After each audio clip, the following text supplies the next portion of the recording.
तमाम अहले इस्लाम को अवामी न्यूज़ HD की जानिब से ईद उल अज़हा मुबारक हो।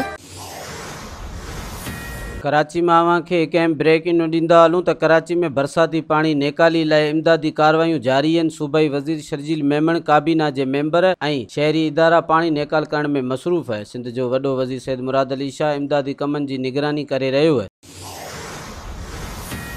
कराची में अवां खे कंहिं ब्रेकिंग ॾींदा हलूं त कराची में बरसाती पानी नेकाली लाइ इमदादी कार्रवायूं जारी आहिनि। सूबाई वज़ीर शर्जील मेमण काबीना जे मेंबर ऐं शहरी इदारा पानी नेकाल करण में मसरूफ़ आहे। सिंध जो वॾो वज़ीर सैयद मुराद अली शाह इमदादी कमनि जी निगरानी करे रहियो आहे। मज़ीद ख़बरनि ऐं तफ़सीलात लाइ विज़िट कयो असांजी वेबसाइट www.awamiNewsHD.com ऐं ॾिसंदा रहो अवामी न्यूज़ HD।